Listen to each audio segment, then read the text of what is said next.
दोस्तों, कैसे हैं आप? आज मैं आपके लिए किसी फिल्म की कहानी नहीं बल्कि उससे भी ज्यादा रोमांचक और सच्ची जानकारी लेकर आया हूं। आज हम एक जबरदस्त पॉडकास्ट की समरी पर बात करेंगे। मैंने हाल ही में द लल्लन टॉप के चैनल पर उनका पॉडकास्ट बेटकी देखा, जिसमें मेहमान थी भारत की जानी मानी क्राइम जर्नलिस्ट शीला रावल। और यकीन मानिए, इस पॉडकास्ट में उन्होंने दाऊद इब्राहिम, छोटा शकील और अंडरवर्ल्ड को लेकर जो खुलासे किए हैं वह आपके होश उड़ा देंगे। मुझे ये पॉडकास्ट इतना पसंद आया कि मैंने सोचा इसकी खास बातें मैं आपके साथ भी जरूर शेयर करूं। तो चलिए शुरू करते हैं इस कमाल के पॉडकास्ट की समरी। ये पॉडकास्ट लगभग 1.5 घंटे का है, तो यहाँ पर हम कुछ ही मिनटों में सिर्फ उसकी समरी की बात करेंगे। बाकी अगर आप वीडियो देखना चाहते हैं, पूरा पॉडकास्ट देखना चाहते हैं, तो उसका लिंक डिस्क्रिप्शन में आपको मिल जाएगा। तो चलिए शुरू करते हैं। तो सबसे पहले बात करते हैं पॉडकास्ट की सबसे ज्यादा चौंकाने वाली बात, जो उन्होंने दाऊद इब्राहिम से अपनी मुलाकात के बारे में बताई।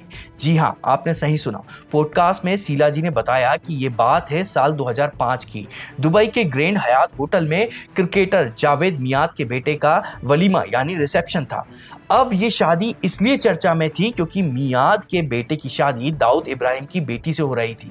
शीला जी ने बताया कि वो उस फंक्शन में मौजूद अकेली भारतीय पत्रकार थी। दाऊद ने अपनी पहुंच का इस्तेमाल करके ये पक्का कर लिया था कि किसी भी भारतीय पत्रकार को दुबई का वीजा ही ना मिल पाए। लेकिन शीला जी को इकबाल मिर्ची के एक रिश्तेदार के जरिए सिर्फ 1 घंटे में वीजा मिल गया।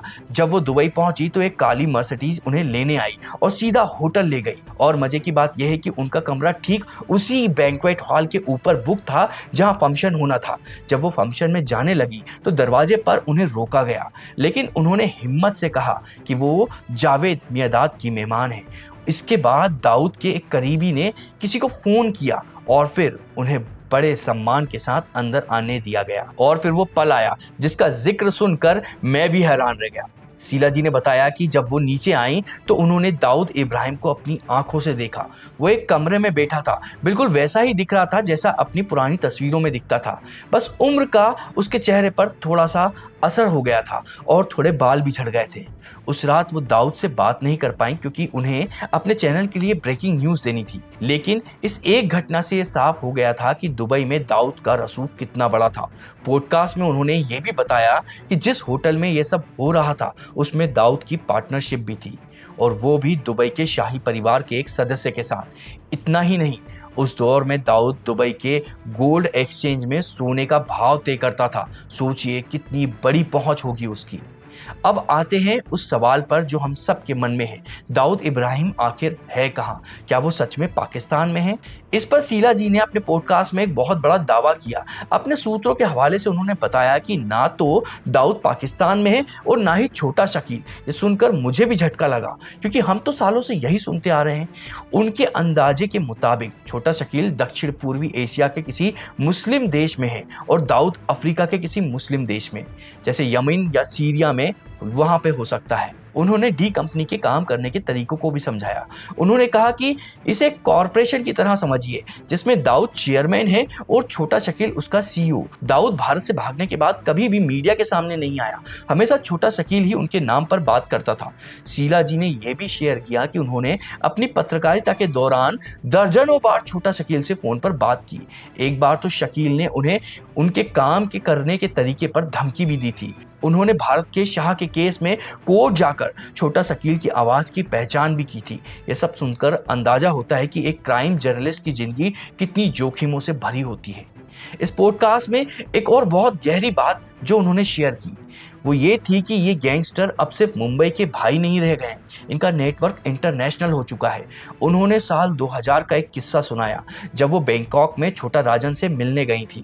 छोटा राजन पर दाऊद के लोगों ने हमला किया था और उसे कई गोलियां लगी थी। वो अस्पताल में आईसीयू में भर्ती था। शीला जी अपनी पहली विदेश यात्रा पर अकेली बिना किसी कैमरामैन के वहां पहुंची थी। वहां जाकर उन्हें समझ आया कि दाऊद और राजन जैसे लोग अब छोटे मोटे गुंडे नहीं बल्कि अंतरराष्ट्रीय सिंडिकेट का हिस्सा बन चुके हैं। पॉडकास्ट में उन्होंने बताया कि बैंकॉक पुलिस से उन्हें पता चला कि दाऊद का धंधा अब सिर्फ वसूली तक नहीं बल्कि हथियारों की तस्करी, नशीले पदार्थ और जाली अमेरिकी डॉलर तक फैल चुका है। और एक बात जो उन्होंने बताई वो तो बहुत ही गंभीर थी। उन्होंने बताया कि अलकायदा को खड़ा करने के लिए भी ओसामा बिन लादेन को जो पैसा चाहिए था वो अफगानिस्तान के ड्रग्स से आता था और उस ड्रग्स की सप्लाई में दाऊद के नेटवर्क ने मदद की थी। सोचिए इन अपराधियों के तार कहां कहां तक जुड़े थे। शीला जी ने अपने पॉडकास्ट में एक और दिलचस्प बात पर जोर दिया। उन्होंने कहा कि दाऊद जैसे अपराधी आजादी से दुनिया में इसलिए घूम रहे हैं क्योंकि उन्हें किसी न किसी देश की खुफिया एजेंसी का सहारा मिला हुआ है, जिससे वो डीप स्टेट कहती हैं।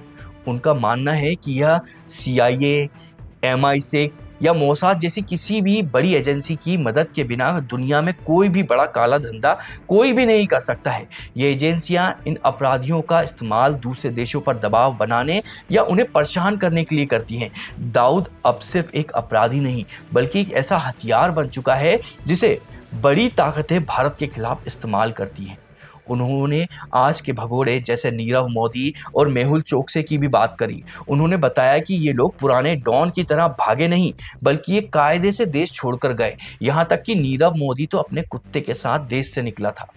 तो दोस्तों, कुल मिलाकर इस पॉडकास्ट से हमें ये सीखने को मिलता है कि दाऊद इब्राहिम की कहानी सिर्फ एक गैंगस्टर की कहानी नहीं है। ये कहानी है अंतर्राष्ट्रीय राजनीति, खुफिया एजेंसियों की और एक ऐसी अंडरवर्ल्ड की जिसके तार पूरी दुनिया में फैले हुए हैं। दाऊद अब सिर्फ एक व्यक्ति नहीं बल्कि एक अंतर्राष्ट्रीय सिंडिकेट का चेहरा बन चुका है। तो ये बस कुछ मुख्य बातें थी जो मैंने आपके साथ में शेयर की हैं। शीला रावल जी ने इस पॉडकास्ट में और भी बहुत सारे हैरान करने वाले किस्से और खुलासे किए हैं। अगर आप ये पूरी दिलचस्प बातचीत देखना चाहते हैं, सुनना चाहते हैं, तो मैं आपको ज़रूर कहूँगा कि आप उस ओरिजिनल पॉडकास्ट को ज़रूर देखें। मैंने लल्लन टॉप के उस वीडियो का लिंक नीचे डिस्क्रिप्शन में दे दिया है। आप वहाँ जाकर इसे ज़रूर देख सकते हैं। आपको बहुत कुछ नया जानने को और सीखने को मिलेगा। उम्मीद है आपको हमारी यह समरी पसंद आई होगी। मिलते हैं अगले किसी वीडियो में और किसी और नए पॉडकास्ट में। तो तब तक के लिए अगर आपको हमारा वीडियो पसंद आया तो इस वीडियो को लाइक करिएगा।